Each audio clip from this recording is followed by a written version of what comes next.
Okay, ದೇವರ ಅತಿ ಪರಿಶುದ್ಧ ನಾಮಕ್ಕೆ ಸ್ತೋತ್ರವಾಗಲಿ. ಸೇರಿ ಬಂದಿರುವ ಎಲ್ಲ ಪ್ರಿಯ ದೇವರ ಮಕ್ಕಳಿಗೆ ತಂದೆ, ಕುಮಾರ, ಪರಿಶುದ್ಧಾತ್ಮ ತ್ರೈಕ ದೇವರ ನಾಮದಲ್ಲಿ ನನ್ನ ವಂದನೆಗಳು.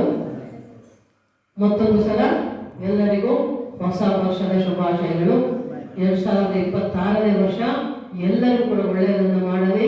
ನಮ್ಮ ದೇವರು ಒಳ್ಳೆಯ ದೇವರು, ಒಳ್ಳೆಯದನ್ನೇ ಮಾಡುವ ದೇವರು, ಒಳ್ಳೆಯದನ್ನೇ ಮಾಡ್ತಾನೆ ಅನ್ನೋ ನಂಬಿಕೆ ನಮಗೆಲ್ಲರಿಗೂ ಇರಬೇಕು ಅಲ್ವಾ?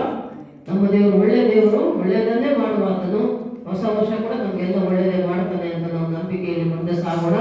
ಮತ್ತು ದೇವರ ವಾಕ್ಯವನ್ನು ನಾವು ನೋಡುವುದಾದರೆ ಈಗ ಸ್ವಲ್ಪ ಧ್ಯಾನ ಮಾಡೋಣ. ನಾಳೆ ಬೆಳಗಿನ ನಾವು ವಿಶೇಷ ಆರಾಧನೆಯಲ್ಲಿ ಮತ್ತೆ ನಾವು ದೇವರ ವಾಕ್ಯವನ್ನು ವಿವರವಾಗಿ ನಾವು ನೋಡಿಕೊಳ್ಳೋಣ. ಮೊದಲನೇ ಒಂದು ವಾಕ್ಯ ಏನು ಅಂದರೆ 2 ಕೊರಿಂಥಿ 5ನೇ ಅಧ್ಯಾಯ 17ನೇ ವಚನ. ಎಲ್ಲರಿಗೂ ಗೊತ್ತಿರುವಂಥದ್ದೇ, ಆದರೆ ಹೊಸ ವರ್ಷದ ದಿನದಲ್ಲಿ ನಾವು ದೇವರ ವಾಕ್ಯವನ್ನು ನೋಡಿಕೊಳ್ಳೋಣ. 2 ಕೊರಿಂಥಿಯರು ಬರೆದಂಥದ್ದು 5ನೇ ಅಧ್ಯಾಯ 17ನೇ ವಚನ.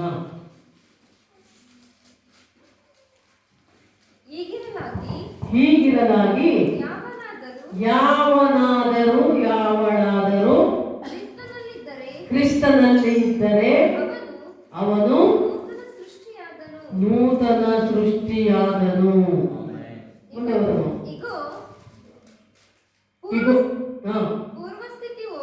ಪೂರ್ವ ಸ್ಥಿತಿಯು ಹೋಗಿ ಎಲ್ಲವೂ ನೂತನವಾಯಿತು. ಎಲ್ಲ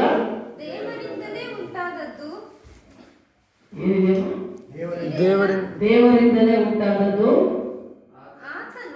ಆತನು ಕ್ರಿಸ್ತನ ಮೂಲಕ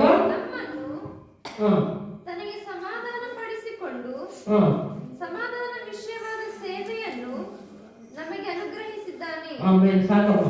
ಇಲ್ಲಿ ಮುಖ್ಯವಾದ ವಾಕ್ಯ ಏನು ಅಂದ್ರೆ, ಹೀಗಿರಲಾಗಿ ಯಾವನಾದರೂ ಕ್ರಿಸ್ತನಲ್ಲಿದ್ದರೆ ಅವನು ನೂತನ ಸೃಷ್ಟಿಯಾದನು ಅಂತ ವಾಕ್ಯ ಹೇಳ್ತದೆ. ಹಳೆಯದೆಲ್ಲವೂ, ಪೂರ್ವ ಸ್ಥಿತಿ ಅಂದ್ರೆ ಹಳೆಯದು ಎಲ್ಲ ಗತಿಸಿ ಹೋಗಿ ಎಲ್ಲವೂ ನೂತನವಾಯಿತು, ಹೊಸದಾಯಿತು ಅಂತ.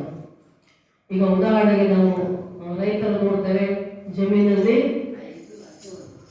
ಬಿತ್ತುವುದಕ್ಕಿಂತ ಮುಂಚೆ ಇರುವಂತಹ ಜಮೀನು ಬಿತ್ತಿದ ಮೇಲೆ ಮಳೆಗಾಲ, ಮುಂಗಾರು ಮಳೆ ಬಂದ ಮೇಲೆ ಯಾವ ರೀತಿ ಆ ಹೊಲವು ಚಿಗುರೊಡೆದು ಬೀಜ ಮೊಳಕೆ ಹೊಡೆದು ಬೆಳೆ ಬಂದಾಗ ಹಚ್ಚ ಹಸಿರಾಗಿ ಕಣ್ಣಿಗೆ ಇಂಪಾಗಿ ಸೊಂಪಾಗಿ ಬೆಳೆಯನ್ನು ನಾವು ನೋಡಿದಾಗ ಎಷ್ಟೋ ನಮಗೆ ಆನಂದಕರ, ಉಲ್ಲಾಸಕರವಾಗಿರ್ತದೆ.